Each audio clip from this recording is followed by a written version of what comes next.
और सरदेव बाला साहब ठाकरे के हिंदुत्व की प्रचंड ज्वाला को आगे बढ़ाते हुए जो सिंहनाद मोदी जी ने किया है, आज उसका परिणाम हम सबके सामने है। 140 करोड़ भारतवासियों का दुनिया के अंदर सम्मान बढ़ा है।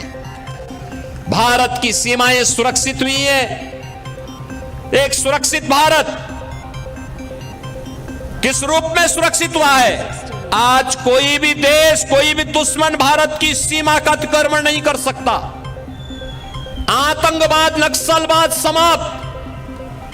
अगर कहीं जोर से पटाखा भी फूटता है तो पाकिस्तान पहले सफाई देता है कि मेरा हाथ नहीं है, क्योंकि से मालूम है ये नया भारत है, छेड़ता नहीं है। लेकिन अगर कोई छेड़ेगा तो फिर उसको छोड़ता भी नहीं है। ये नया भारत है।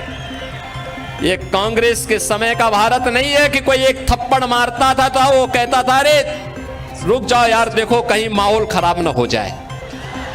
ऐसा नहीं है। अगर कोई थप्पड़ मारेगा तो जोरदार घूंसे से उसका जबड़ा तोड़ने की हिम्मत आज का भारत रखता है। और इसलिए बहनों और भाइयों, मैं आज आप सबको यही कहने के लिए आया हूं, डेवलपमेंट का कार्य मोदी जी ने 10 वर्ष में जो तैयार किया है, ये विकसित भारत की आधारशिला बन चुका है। भारत आज दुनिया की सबसे बड़ी उभरती हुई अर्थव्यवस्था के रूप में स्थापित हुआ है। कौन ऐसा सच्चा भारतीय होगा जो अपने देश को विकसित भारत के रूप में न देखना चाहता होगा? हर भारतवासी की इच्छा है, क्योंकि जब मेरा देश आत्मनिर्भर होगा, विकसित होगा, तो हर चेहरे पर खुशहाली होगी, हर नौजवान के हाथ में रोजगार होगा, हर किसान आत्मनिर्भर होगा, हर बहन और हर माताएं, हर बेटियां स्वावलंबन की ओर अग्रसर होंगी, हर श्रमिक खुशहाल जीवन व्यतीत करेगा, हर व्यापारी का व्यापार बढ़ेगा। और यही तो मोदी जी चाह रहे हैं। इसी भारत की परिकल्पना को साकार करने के लिए वे प्रयास कर रहे हैं। कांग्रेस ने तो गरीबी हटाओ का नारा दिया था, 65 वर्षों में गरीबी नहीं हटा पाए। मोदी जी ने मात्र 10 वर्ष में 25 करोड़ लोगों को गरीबी रेखा से ऊपर उठा करके खुशहाल जीवन व्यतीत करने के लिए छोड़ा। आज बहनों और भाइयों, पूरे देश के अंदर 80 करोड़ लोगों को फ्री में राशन मिल रहा है। 60 करोड़ लोगों को 5 लाख रुपए की आयुष्मान भारत की सुविधा मिल रही है। 50 करोड़ लोगों को जनधन अकाउंट खुल गए हैं। जो कांग्रेस पहले दिल्ली से आने वाले पैसे को, मुंबई से आने वाले पैसे को बंदर बांट कर देती थी, खा जाती थी, हड़प कर जाती थी, सेंधमारी करती थी, आज मोदी जी ने आपके लिए जनधन अकाउंट खोल दिया। पैसा सीधे उस अकाउंट में आएगा। कांग्रेस के लोगों को अब उसमें सेंधमारी करने का अवसर नहीं मिलेगा। बहनों और भाइयों, 12 करोड़ किसानों को किसान सम्मान निधि, 12 करोड़ घरों में शौचालय बन जाना, 10 करोड़ घरों में उज्ज्वला योजना का एलपीजी का सिलेंडर फ्री में पहुंच जाना, और 4 करोड़ गरीबों को एक प्रधानमंत्री आवास मिल जाना, 2.5 करोड़ घरों में बिजली की रोशनी पहुंच जाना, इंफ्रास्ट्रक्चर में highway, railway, metro, rapid rail, IIT, IIM, triple IT, NIT, world class university, 1 district 1 medical college और एम्स की जो श्रृंखला पूरे देश के अंदर खड़ी हुई है, ये नए भारत को विकसित भारत के रूप में प्रस्तुत करने की आधारशिला है।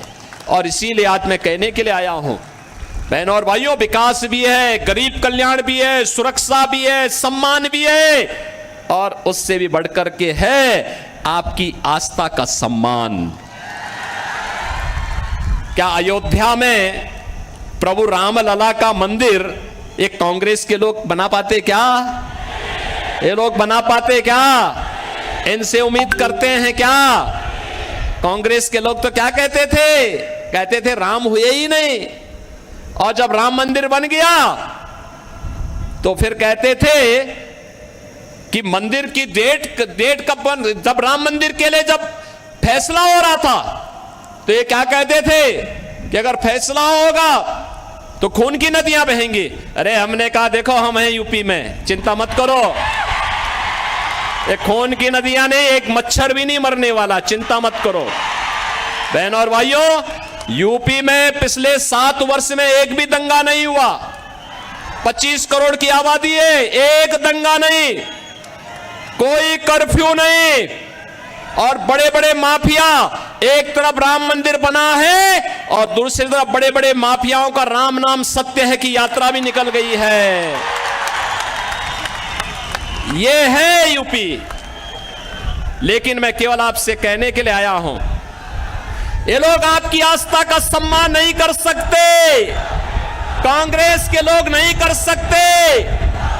जो लोग आपको गुमराह कर रहे हैं बहनों और भाइयों, ये वही कांग्रेस है जिसने राम के अस्तित्व पर प्रश्न खड़ा किया था, और यही कांग्रेस है जिसने हिंदुओं को अपमानित करने के लिए हिंदू आतंकवाद का शब्द भी दिया था। हिंदू आतंकवाद, क्या हिंदू आतंकवादी होता है क्या? ये कांग्रेस के लोगों को क्या हो गया था? यूपीए की सरकार थी और तब इन्होंने हिंदू आतंकवाद शब्द भी दिया था।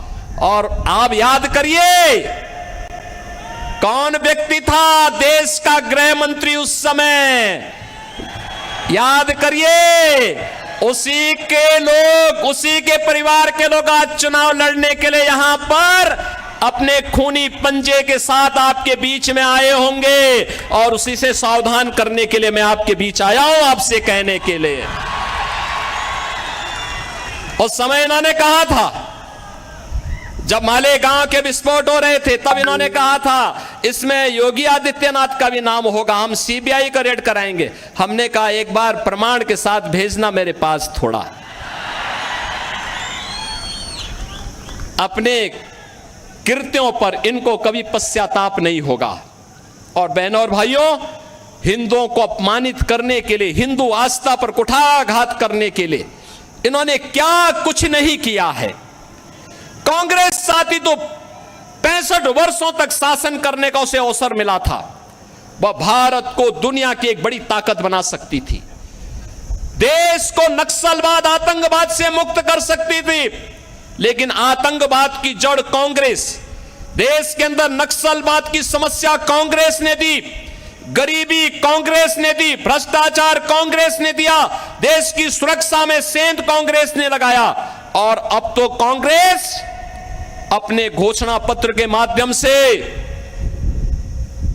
ओबीसी, अति पिछड़ी जाति यानी पिछड़ी जाति के आरक्षण पर और अनुसूचित जाति जनजाति के आरक्षण पर भी सेंधमारी करने का प्रयास कर रही है। कांग्रेस का घोषणा पत्र बताता है, वह कांग्रेस का घोषणा पत्र क्या कहता है? कांग्रेस का घोषणा पत्र इस बात की पुष्टि करता है कि यूपीए सरकार के समय कांग्रेस ने यही प्रयास किया था। उस समय उसने जस्टिस रंगनाथ मिश्रा के नेतृत्व में एक कमेटी बनाई थी और कमेटी ने कहा था कि पिछड़ी जाति के लोगों को मिलने वाले 27% आरक्षण में से 6% मुसलमानों को दे देना चाहिए। क्या हम अपने पिछड़ी जाति के लोगों के हक को किसी दूसरे को बांटने देंगे क्या? हिंदुओं का आरक्षण किसी को मिलना चाहिए क्या? और सच्चर कमेटी गठित करके इन्होंने मुसलमानों की कुछ जातियों को अनुसूचित जाति में शामिल करने का प्रयास किया था। वो तो भारतीय जनता पार्टी थी, विरोध किया था, तब ये बच पाया था। आज गुमराह कर रहे हैं कांग्रेस के लोग। ये अनुसूचित जाति, जनजाति और पिछड़ी जाति के आरक्षण में सेंध लगाने के लिए आज कांग्रेस ने साजिश रच दी है और इसीलिए अब वह तमाम प्रकार के झूठ का सहारा ले रही है। और बहनों और भाइयों, मैं इसीलिए आपसे कहना चाहता हूं, कांग्रेस के नेतृत्व में जो महागठबंधन बना है देश के अंदर, बहनों और भाइयों, ये देश की महासमस्या है। इस समस्या को जितनी जल्दी आप अपने से दूर कर पाएंगे, देश उतनी तेजी के साथ आगे बढ़ पाएगा। ये भारत के विकास का बैरियर है। ये आतंकवाद, नक्सलवाद की समस्या में सबसे बड़े बैरियर है।